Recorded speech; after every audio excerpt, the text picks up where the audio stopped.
ആകാശവാണി. നമസ്കാരം. വാർത്തകൾ വായിക്കുന്നത് ഹരിഷ്ണ.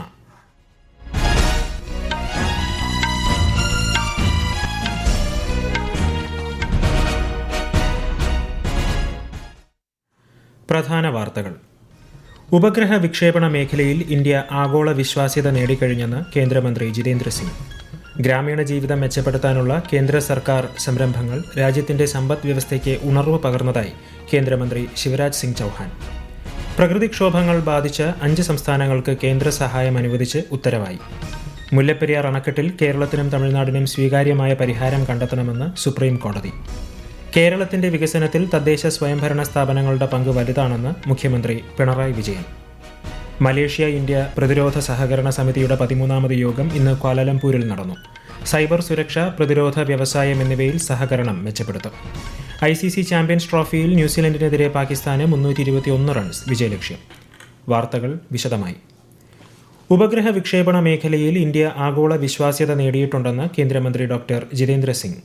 നാസ ഉൾപ്പെടെയുള്ള മുൻനിര ബഹിരാകാശ ഏജൻസികൾ ഇപ്പോൾ ഇന്ത്യയുടെ കണ്ടെത്തലുകൾക്കായി കാത്തിരിക്കുകയാണ്. സാങ്കേതികവിദ്യ, ബയോടെക്നോളജി, ബഹിരാകാശം തുടങ്ങി ഏതു മേഖലയിലും ലോകരാജ്യങ്ങളോട് കിടപിടിക്കാവുന്ന നിലയിലേക്ക് രാജ്യം വളർന്നതായും അദ്ദേഹം പറഞ്ഞു.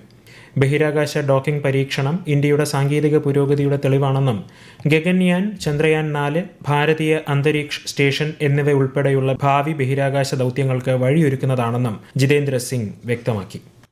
आज हम कुछ ही वर्षों में एशिया पैसिफिक में बायो मैन्युफैक्चरिंग में भारत का रैंकिंग नंबर 3 हुआ है। और तो ये सारी बातें अब होने लगी, क्योंकि पहले हम कंपैरिजन करते थे, बट कंपैरिजन वाज अनइक्वल। हमारे मापदंड अलग थे, हमारे तौर तरीका अलग था। अब जब होने लगी तो अब comparison is being done on equal terms. और आप देखिए दिन प्रतिदिन हमारी कैसे प्रगति हो रही है और विश्व अब इससे चौंक गया कि साहब हम ये कर सकते हैं. പ്രളയം, ഉരുൾപൊട്ടൽ, ചുഴലിക്കാറ്റ് തുടങ്ങിയ പ്രകൃതിക്ഷോഭങ്ങൾ ബാധിച്ച 5 സംസ്ഥാനങ്ങൾക്ക് ദേശീയ ദുരന്ത പ്രതികരണ നിധിയിൽ നിന്ന് 1554 കോടി രൂപയുടെ കേന്ദ്ര സഹായം അനുവദിച്ചു.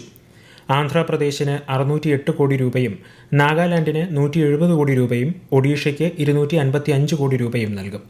തെലങ്കാനയ്ക്ക് 231 കോടി രൂപയും ത്രിപുരയ്ക്ക് 288 കോടി രൂപയും അനുവദിച്ചിട്ടുണ്ട്. മലേഷ്യ ഇന്ത്യ പ്രതിരോധ സഹകരണ സമിതിയുടെ 13ാമത് യോഗം ഇന്ന് ക്വാലലംപൂരിൽ നടന്നു. പ്രതിരോധ സെക്രട്ടറി രാജേഷ് കുമാർ സിംഗും മലേഷ്യ പ്രതിരോധ മന്ത്രാലയത്തിലെ സെക്രട്ടറി ജനറൽ ലൊക്മാൻ ഹക്കീം ബിൻ അലിയും സംയുക്തമായി യോഗത്തിന് അധ്യക്ഷത വഹിച്ചു. സൈബർ സുരക്ഷ, നിർമ്മിത ബുദ്ധി, പ്രതിരോധ വ്യവസായം, സമുദ്ര സുരക്ഷ തുടങ്ങിയവയിൽ സഹകരണം മെച്ചപ്പെടുത്തുന്നതിനുള്ള നടപടികൾ യോഗത്തിൽ ചർച്ചയായി. പാരമ്പര്യേതര സമുദ്ര സുരക്ഷാ ഭീഷണികളെ നേരിടുന്നതിനായി ഒരു സംയുക്ത ഫോക്കസ് ഗ്രൂപ്പ് രൂപീകരിക്കാനും തീരുമാനമായി. ഗ്രാമപ്രദേശങ്ങളിലെ പൗരന്മാരുടെ ജീവിതം മെച്ചപ്പെടുത്താൻ കേന്ദ്ര സർക്കാർ നിരവധി പദ്ധതികൾക്കും സംരംഭങ്ങൾക്കും തുടക്കം കുറിച്ചതായി കേന്ദ്രമന്ത്രി ശിവരാജ് സിംഗ് ചൌഹാൻ. രാജ്യത്തിന്റെ സമ്പദ് വ്യവസ്ഥയ്ക്ക് ഈ സംരംഭങ്ങൾ ഉണർവ് പകർന്നതായും അദ്ദേഹം ന്യൂഡൽഹിയിൽ പറഞ്ഞു. ആഫ്രിക്കൻ ഏഷ്യൻ റൂറൽ ഡെവലപ്മെന്റ് ഓർഗനൈസേഷന്റെ 77ാമത് സമ്മേളനം ഉദ്ഘാടനം ചെയ്യുകയായിരുന്നു കേന്ദ്രമന്ത്രി. ഡൽഹി മുഖ്യമന്ത്രിയെ തീരുമാനിക്കുന്നതിനുള്ള BJP നിയമസഭാ കക്ഷി യോഗം ന്യൂഡൽഹിയിൽ നടക്കുന്നു. പുതുതായി തിരഞ്ഞെടുക്കപ്പെട്ട BJP MLA-മാരും പാർട്ടിയുടെ മുതിർന്ന നേതാക്കളും പങ്കെടുക്കും. മുതിർന്ന നേതാക്കളായ രവിശങ്കർ പ്രസാദ്, ദേശീയ സെക്രട്ടറി ഓം പ്രകാശ് ധൻഖർ എന്നിവരാണ് യോഗത്തിന്റെ നിരീക്ഷകർ. പുതിയ സർക്കാരിന്റെ സത്യപ്രതിജ്ഞ നാളെ രാംലീല മൈതാനിയിൽ നടക്കും. ബീഹാർ, ഹരിയാന, സിക്കിം എന്നിവിടങ്ങളിലെ തദ്ദേശ സ്ഥാപനങ്ങൾക്കായി 2024-25 സാമ്പത്തിക വർഷത്തേക്കുള്ള 15ാം ധനകാര്യ കമ്മീഷൻ ഗ്രാന്റുകൾ കേന്ദ്ര സർക്കാർ വിതരണം ചെയ്തു. പ്രത്യേക ആവശ്യങ്ങൾക്കായുള്ള ഗ്രാന്റിന്റെ 2ാം ഗഡുവാണ് 3 സംസ്ഥാനങ്ങൾക്കും നൽകിയത്. കൂടാതെ ബീഹാറിനും ഹരിയാനയ്ക്കും ആദ്യ ഗഡുവിൽ തടഞ്ഞുവച്ച തുകയും നൽകി. മുല്ലപ്പെരിയാർ അണക്കെട്ടുമായി ബന്ധപ്പെട്ട വിഷയത്തിൽ കേരളത്തിനും തമിഴ്നാടിനും ഒരുപോലെ സ്വീകാര്യമായ പരിഹാരം കണ്ടെത്തണമെന്ന് സുപ്രീം കോടതി. മുല്ലപ്പെരിയാർ മേൽനോട്ട സമിതിയുടെ നേതൃത്വത്തിൽ 2 സംസ്ഥാനങ്ങളുടെയും യോഗം വിളിക്കണമെന്നും സുപ്രീം കോടതി നിർദ്ദേശിച്ചു. മേൽനോട്ട സമിതി 4 ആഴ്ചയ്ക്കുള്ളിൽ റിപ്പോർട്ട് നൽകണമെന്നും നിർദ്ദേശിച്ചിട്ടുണ്ട്. രാജ്യത്തിന്റെ 26ാമത് മുഖ്യ തിരഞ്ഞെടുപ്പ് കമ്മീഷണറായി ഗ്യാനേഷ് കുമാർ ചുമതലയേറ്റു. രാജീവ് കുമാർ വിരമിച്ച ഒഴിവിലേക്കാണ് നിയമനം. 1988 ബാച്ച് കേരള കേഡർ IAS ഉദ്യോഗസ്ഥനായ ഗ്യാനേഷ് കുമാർ 2024 മാർച്ച് മുതൽ തിരഞ്ഞെടുപ്പ് കമ്മീഷണറുടെ ചുമതല വഹിക്കുകയായിരുന്നു. ആദിവാസി സമൂഹത്തിന്റെ പാരമ്പര്യവും സംസ്കാരവും ഭാഷയും സംരക്ഷിക്കാൻ യുവാക്കൾ മുന്നോട്ട് വരണമെന്ന് ദേശീയ പട്ടികവർഗ കമ്മീഷൻ ചെയർപേഴ്സൺ അന്തർ സിംഗ് ആര്യ. ദേശീയ പട്ടികവർഗ കമ്മീഷന്റെ 22ാമത് സ്ഥാപക ദിനത്തെ അഭിസംബോധന ചെയ്യുകയായിരുന്നു അദ്ദേഹം. ഈ ഉദ്യമത്തിൽ യുവാക്കളെ സജീവമായി ഉൾപ്പെടുത്തുന്നതിന് കമ്മീഷന്റെ നേതൃത്വത്തിൽ ജൻജാഗരൺ ബോധവൽക്കരണ പരിപാടി കാര്യക്ഷമമായി നടത്തിവരികയാണെന്നും അദ്ദേഹം വ്യക്തമാക്കി. ഈ വാർത്തകൾ ആകാശവാണിയിൽ നിന്ന്. ആകാശവാണി വാർത്തകളും വാർത്താ അധിഷ്ഠിത പരിപാടികളും all India radio news Thiruvananthapuram YouTube ചാനലിലും @all India radio news Thiruvananthapuram Facebook പേജിലും AIR ന്യൂസ് _തിരുവനന്തപുരം ഇൻസ്റ്റഗ്രാം അക്കൌണ്ടിലും @AIR ന്യൂസ് _TVM X ഹാൻഡിലും ലഭ്യമാണ്.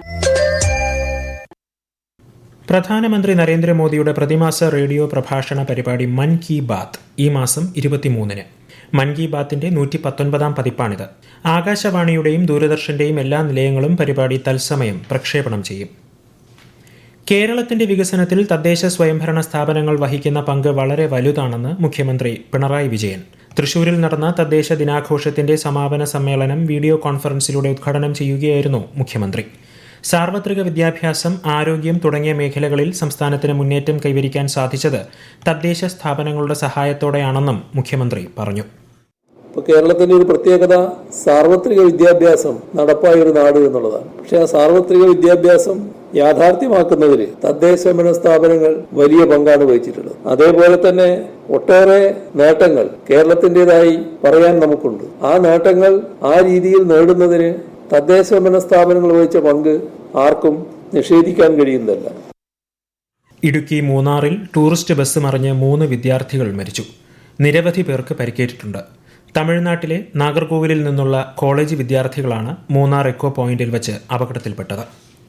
Thiruvananthapuram Sree Chitrathirunal institute for medical sciences and ടെക്നോളജിയിലെ പുതിയ മന്ദിരോദ്ഘാടനം കേന്ദ്രമന്ത്രി JP നഡ്ഡയും കേന്ദ്ര സഹമന്ത്രി ജിതേന്ദ്ര സിംഗും ചേർന്ന് നാളെ നിർവഹിക്കും. കേന്ദ്ര സഹമന്ത്രി സുരേഷ് ഗോപി, ആരോഗ്യമന്ത്രി വീണ ജോർജ്, ശശി തരൂർ MP തുടങ്ങിയവർ ചടങ്ങിൽ പങ്കെടുക്കും. ICC ചാമ്പ്യൻസ് ട്രോഫി ക്രിക്കറ്റ് ടൂർണമെന്റിന്റെ ഉദ്ഘാടന മത്സരത്തിൽ ന്യൂസിലൻഡിനെതിരെ പാകിസ്ഥാന് 321 റൺസ് വിജയലക്ഷ്യം. ടോസ് നേടിയ പാകിസ്ഥാൻ ന്യൂസിലൻഡിനെ ബാറ്റിംഗിന് അയക്കുകയായിരുന്നു. നിശ്ചിത 50 ഓവറിൽ ന്യൂസിലൻഡ് 5 വിക്കറ്റ് നഷ്ടത്തിൽ 320 റൺസ് എടുത്തു. വിൽ യങ്ങും ടോം ലാഥവും ന്യൂസിലൻഡിന് വേണ്ടി സെഞ്ചുറി നേടി. ദുബായിൽ നാളെ ബംഗ്ലാദേശിനെതിരെയാണ് ഇന്ത്യയുടെ ആദ്യ മത്സരം. രഞ്ജി ട്രോഫി ക്രിക്കറ്റ് സെമി ഫൈനലിൽ കേരളത്തിനെതിരെ ഗുജറാത്ത് മികച്ച സ്കോറിലേക്ക്. 3ാം ദിവസം കളി നിർത്തുമ്പോൾ ഗുജറാത്ത് ആദ്യ ഇന്നിംഗ്സിൽ 1 വിക്കറ്റിന് 222 റൺസ് എന്ന നിലയിലാണ്. കേരളത്തിന്റെ 1ാം ഇന്നിംഗ്സ് 457 റൺസിന് അവസാനിച്ചിരുന്നു. കേരളത്തിനായി മുഹമ്മദ് അസറുദ്ദീൻ സെഞ്ചുറി നേടി. അതേസമയം മുംബൈക്കെതിരായ സെമി ഫൈനൽ മത്സരത്തിൽ വിദർഭ ശക്തമായ നിലയിലാണ്. 3ാം ദിവസം കളി നിർത്തുമ്പോൾ 6 വിക്കറ്റ് ശേഷിക്കെ 260 റൺസിന്റെ ലീഡാണ് വിദർഭ നേടിയിട്ടുള്ളത്. ISL ഫുട്ബോളിൽ ഹൈദരാബാദ് FC മുംബൈ സിറ്റി മത്സരം ആരംഭിച്ചു. ഹൈദരാബാദ് ഗച്ചിബൌലി സ്റ്റേഡിയത്തിലാണ് മത്സരം. സംസ്ഥാനത്തെ ആശാ വർക്കർമാർക്ക് ഉപാധിരഹിത ഓണറേറിയം അനുവദിക്കാൻ തീരുമാനിച്ചതായി മന്ത്രി വീണ ജോർജ്. ആശാ വർക്കർമാരുടെ സംഘടനാ പ്രതിനിധികളുമായി നടത്തിയ ചർച്ചയിലെ പ്രധാന ആവശ്യമാണ് നടപ്പിലാക്കിയതെന്ന് മന്ത്രി പറഞ്ഞു. 3 മാസത്തെ ഓണറേറിയം ഇന്നു മുതൽ വിതരണം ചെയ്യും. വയനാട് ഉരുൾപൊട്ടലിൽ പൂർണ്ണമായും തകർന്ന ചൂരൽമല പാലം പുനർനിർമ്മിക്കുന്നതിനുള്ള 35 കോടി രൂപയുടെ പദ്ധതി നിർദ്ദേശത്തിന് സംസ്ഥാന സർക്കാരിന്റെ അംഗീകാരം. അപകടങ്ങളെ അതിജീവിക്കാൻ ശേഷിയുള്ള വിധത്തിൽ മുൻപുണ്ടായിരുന്ന പാലത്തേക്കാൾ ഉയരത്തിലാകും പുതിയ പാലം നിർമ്മിക്കുക. Kerala public service commission chairman, അംഗങ്ങൾ എന്നിവരുടെ ശമ്പളവും ആനുകൂല്യങ്ങളും പരിഷ്കരിക്കാൻ ഇന്ന് ചേർന്ന സംസ്ഥാന മന്ത്രിസഭാ യോഗത്തിൽ തീരുമാനം. മലപ്പുറം കൊണ്ടോട്ടി താലൂക്കിൽ പുറമ്പോക്കിൽ ദീർഘകാലമായി താമസിച്ചു വരുന്ന 23 കൈവശക്കാർക്ക് പട്ടയം നൽകാനും യോഗം അനുമതി നൽകി. അബുദാബിയിലെ നാവ്ഡെക്സ് 2025 തദ്ദേശീയമായി രൂപകൽപ്പന ചെയ്ത ഫാസ്റ്റ് പെട്രോൾ വെസലുകളും ഓഫ്ഷോർ പെട്രോൾ വെസലുകളും പ്രദർശിപ്പിച്ച് ഇന്ത്യയിലെ മുൻനിര പ്രതിരോധ കപ്പൽ നിർമ്മാണശാലകളിലൊന്നായ ഗോവ ഷിപ്പ്യാർഡ് ലിമിറ്റഡ്. സമുദ്ര സംബന്ധിയായ മറ്റു നൂതന സംവിധാനങ്ങളും GSL അവതരിപ്പിക്കുന്നുണ്ട്. പ്രധാന വാർത്തകൾ വീണ്ടും. ഉപഗ്രഹ വിക്ഷേപണ മേഖലയിൽ ഇന്ത്യ ആഗോള വിശ്വാസ്യത നേടിക്കഴിഞ്ഞെന്ന് കേന്ദ്രമന്ത്രി ജിതേന്ദ്ര സിംഗ്. ഗ്രാമീണ ജീവിതം മെച്ചപ്പെടുത്താനുള്ള കേന്ദ്ര സർക്കാർ സംരംഭങ്ങൾ രാജ്യത്തിന്റെ സമ്പദ് വ്യവസ്ഥയ്ക്ക് ഉണർവ് പകർന്നതായി കേന്ദ്രമന്ത്രി ശിവരാജ് സിംഗ് ചൌഹാൻ. പ്രകൃതി ദുരന്തങ്ങൾ ബാധിച്ച 5 സംസ്ഥാനങ്ങൾക്ക് കേന്ദ്ര സഹായം അനുവദിച്ച് ഉത്തരവായി. മുല്ലപ്പെരിയാർ അണക്കെട്ടിൽ കേരളത്തിനും തമിഴ്നാടിനും സ്വീകാര്യമായ പരിഹാരം കണ്ടെത്തണമെന്ന് സുപ്രീം കോടതി. കേരളത്തിന്റെ വികസനത്തിൽ തദ്ദേശ സ്വയംഭരണ സ്ഥാപനങ്ങളുടെ പങ്ക് വലുതാണെന്ന് മുഖ്യമന്ത്രി പിണറായി വിജയൻ. മലേഷ്യ ഇന്ത്യ പ്രതിരോധ സഹകരണ സമിതിയുടെ 13ാമത് യോഗം ഇന്ന് ക്വാലാലംപൂരിൽ നടന്നു. സൈബർ സുരക്ഷ, പ്രതിരോധ വ്യവസായം എന്നിവയിൽ സഹകരണം മെച്ചപ്പെടുത്തും. ICC ചാമ്പ്യൻസ് ട്രോഫിയിൽ ന്യൂസിലൻഡിനെതിരെ പാകിസ്ഥാന് 321 റൺസ് വിജയലക്ഷ്യം. വാർത്തകൾ കഴിഞ്ഞു. അടുത്ത വാർത്താ പ്രക്ഷേപണം 8:35.